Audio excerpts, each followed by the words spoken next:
प्रेक्षकांचं पुन्हा एकदा स्वागत आहे. कामगार संघटना ज्या ट्रेड युनियन म्हणून आपण ओळखतो, या ट्रेड युनियननी उद्या म्हणजे 12 फेब्रुवारीला भारत बंदचं आव्हान केलं आहे आणि 10 ट्रेड युनियन याच्यामध्ये सामील आहेत आणि जवळपास देशातील 30 कोटी कामगार या संपाचा भाग असतील. या संपाची परिस्थिती जी आलेली आहे ती म्हणजे खरं म्हणजे याची पार्श्वभूमी 1991 पासून तयार होत आलेली आहे. देशामध्ये जागतिकीकरण, उदारीकरण आणि त्यामध्ये आणखी खाजगीकरण या गोष्टी जेव्हा स्वीकारल्या गेल्या तेव्हा देशात उद्योगांचं जे आहे, सार्वजनिक उद्योग जे आहेत त्यांच्या खाजगीकरणाचा एक सपाटा लागला. त्यामधली निर्गुंतवणूक वाढायला लागली आणि विदेशी गुंतवणुका त्यामध्ये निमंत्रित करण्यात आल्या. याचा परिणाम असा झाला की सार्वजनिक क्षेत्र, सार्वजनिक कंपन्या, सार्वजनिक कारखाने ज्यामध्ये बँक, विमा, रेल्वे आणि नवरत्न कंपन्या ज्या आहेत त्या, अनेक महामंडळं, शिपिंग कॉर्पोरेशनपासून तर अनेक अशी महामंडळं आहेत, यांच्यामधली निर्गुंतवणूक वाढत गेली आणि यांचं टप्प्याटप्प्याने काहीसं खाजगीकरण सुरू झालं. खाजगीकरणाची सुरुवात झाल्यानंतर त्याची पहिली जी कुऱ्हाड पडते ती कामगारांवर, त्यातल्या कर्मचाऱ्यांवर. खऱ्या अर्थानं ते कामगारच असतात.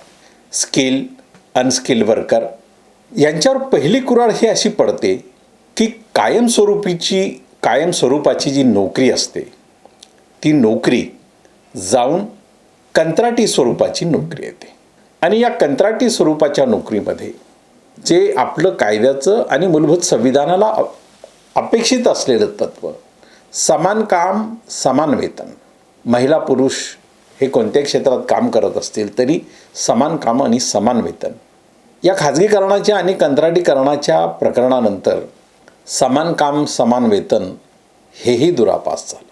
या काळामध्ये कामगार चळवळी या काहीशा कमकुवत झाल्या, परंतु त्यांनी आपल्या नव्या काळाच्या अनुषंगानं आपल्या युनियन, आपल्या ट्रेड युनियन्स, आज जर आपण पाहिलं विमा, रेल्वे, बँका यांचं मोठ्या प्रमाणात खाजगीकरण होत असताना ट्रेड युनियन किंवा कामगार संघटना या प्रत्यक्षात रस्त्यावर उतरल्या नाहीत, त्यांनी विरोध केला नाही आणि त्या क्षेत्राचं खाजगीकरण हे मोठ्या प्रमाणात सुरू झालं. आता याच्यामध्ये आपण जर पाहिलं तर प्रमुख ज्या कामगार संघटना आहेत त्यामध्ये आयटक ही डाव्या विचारसरणीची कामगार संघटना आहे. C2 जी मार्क्सवादी विचारांची कामगार संघटना आहे. म्हणजे अनेक ट्रेड युनियन जे आहेत, कामगार संघटना ज्या आहेत या राजकीय पक्षांशी संलग्न असतात. यामध्ये इंटक ही काँग्रेसशी संलग्न अशी संघटना आहे, कामगार संघटना, ट्रेड युनियन.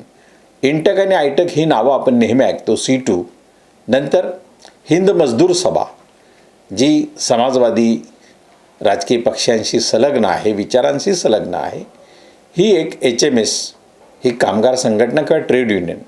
BMS भारतीय मजदूर संघ जे संघाशी ॲफिलिएटेड आहे, म्हणजे भाजपाशी राजकीय पक्ष ॲफिलिएटेड असणारी संघटना असेल. खरं तर कामगार संघटनांच्या संदर्भात आणि कामगारांच्या संदर्भात या देशामध्ये सर्वाधिक कायदे, 44 कायदे या देशामध्ये झाले, ज्याचं या सध्याच्या वर्तमान सरकारने 2014 नंतर या 44 कायद्यांचं रूपांतर केवळ 4 संहितांमध्ये केलं. स्वातंत्र्यपूर्व काळापासूनच डॉक्टर बाबासाहेब आंबेडकर जेव्हा मजूर मंत्री होते आणि स्वतंत्र देशाचे पहिले कायदा मंत्री ते झाले, मजूर मंत्री असताना त्यांनी कामगारांसाठी अनेक कायदे केले.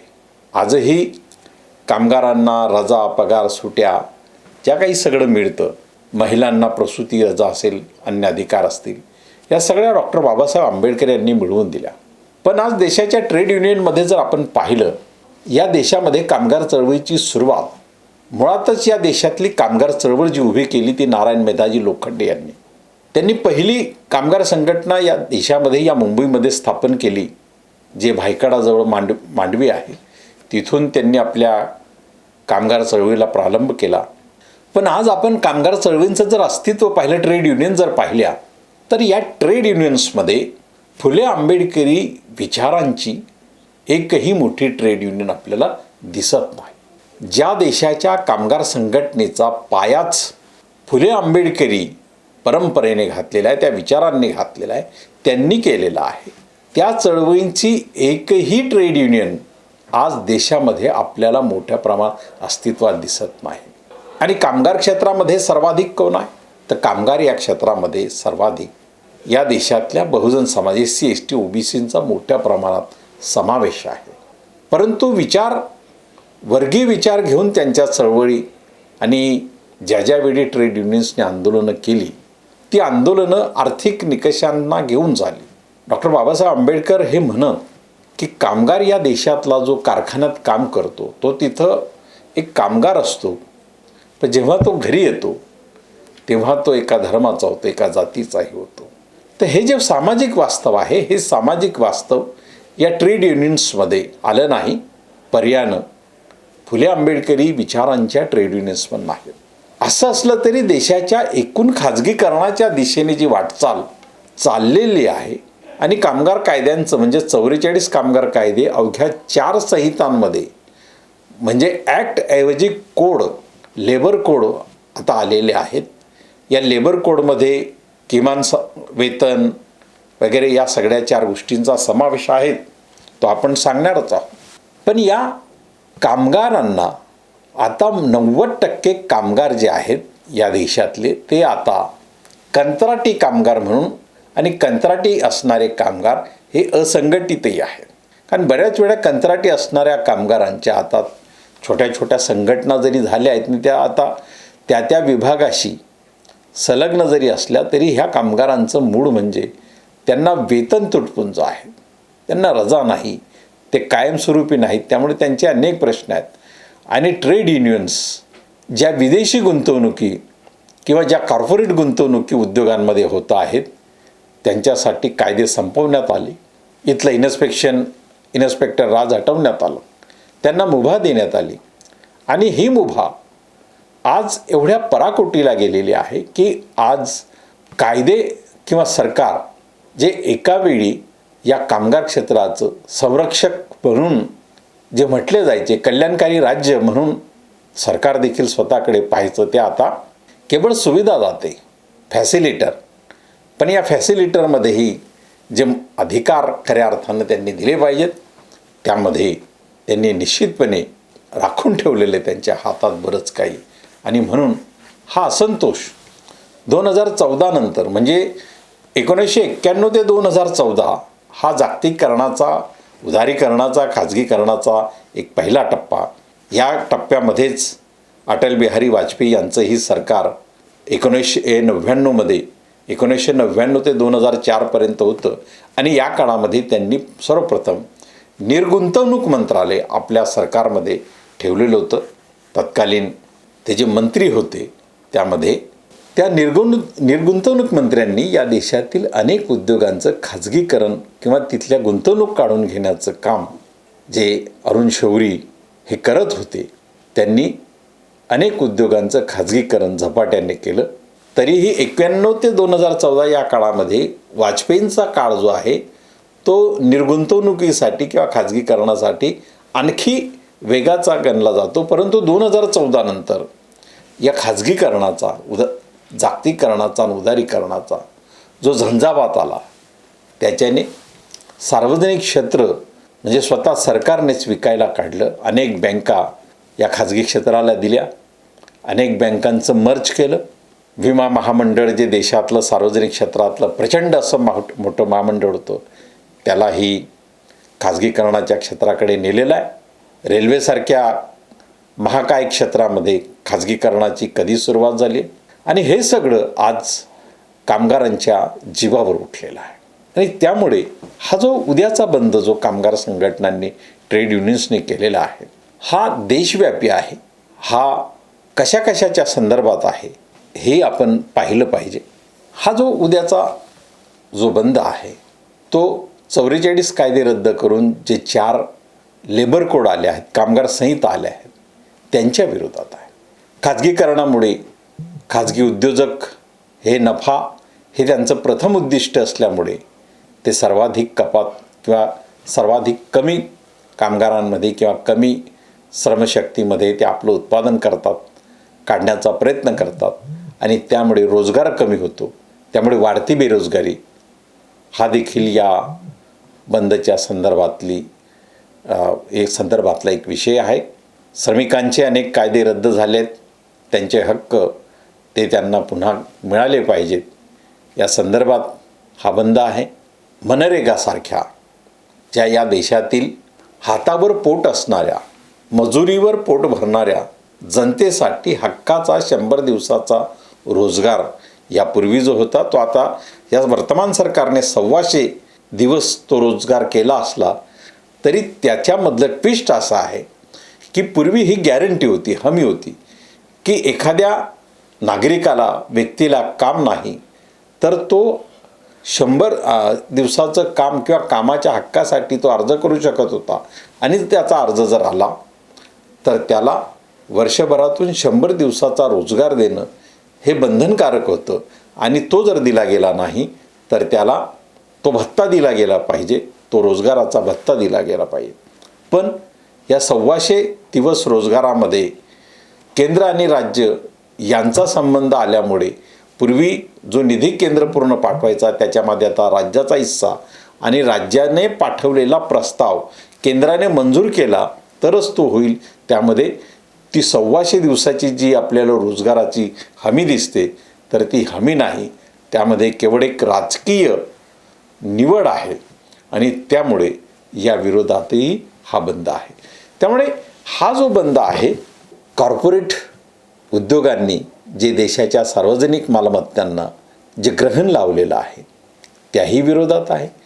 एकंदरीत देशाच्या सध्या असलेल्या प्रश्नांवर या वर्गीय चळवळींनी केलेला हा बंद 24 तासाचा असला तरी त्यामध्ये संघटित क्षेत्रातून मोठा परिणाम होईल. खाजगी क्षेत्र हे बऱ्याच अंशी असंघटित आहे. खाजगी क्षेत्रातल्या कामगारांचं संघटन कसं करावं, त्या कायद्यांच्या अनुषंगानं उद्योजक वर्गाला किंवा मालक वर्गाला कसं नमवावं हा कामगार संघटनांच्या किंवा ट्रेड युनियनच्या समोर सुद्धा प्रश्न आहे. त्यामुळे अजून त्यावर जी एक प्रकारे त्या कामगार कायद्यांच्या संदर्भात एक प्रकारे जे प्रभुत्व ट्रेड युनियन्सकडे असायला हवं होतं ते अद्यापही नाही. त्यामुळे मालक वर्ग किंवा सरकारची धोरणं जी आहेत ती उद्योग प्रधान झाली आहेत, उद्योगाच्या बाजूने झालेली आहेत. त्यामुळे कामगार या सगळ्यांच्या मध्यवर्ती तो आपल्याला दिसत नाही. गिग कामगार असतील, कंत्राटी कामगार असतील आणि आता शासनाचं जे धोरण आहे कंत्राटी आणि गिग कामगारांच्या पलीकडे जी काही भरती आउटसोर्सिंग जी आहे म्हणजे त्या भरतीसाठी कंपन्या नेमल्या जातात आणि त्या कंपन्यात आणखी तिसऱ्या स्थळावर त्या नेमणूक करतात आणि यामध्ये एक प्रकारे मध्यस्थ आणि दलालाची परिस्थिती निर्माण झालेली आहे. जे काम व्यक्ती करतो आहे, कामगार करतो आहे त्याचं वेतन हे मधल्या या दलालीमध्ये कपात होतं आहे, ही वस्तुस्थिती. आणि या वस्तुस्थितीकडे डोळेझाक करून देशाचा विकास जे भारतीय संविधान जे मार्गदर्शक तत्वामध्ये आर्टिकल 38 पासून तर 52 आपल्याला जे सांगतं, दोन व्यक्तींच्या उत्पन्नामध्ये जी असमानता आहे ती कमीत कमी कशी करता येईल आणि शक्य तितक्या लवकर कशी करता येईल हे सांगत असताना आहे. आणि मूलभूत रोजगाराचा जो अधिकार आहे हा रोजगाराचा अधिकार हा संविधानामध्ये मूलभूत अधिकार म्हणून समाविष्ट नसला तरीही या क्षेत्रामध्ये जे आपल्याला सांगितलं जातं की ह्या कायद्याचा दृष्टिकोन कसा आहे.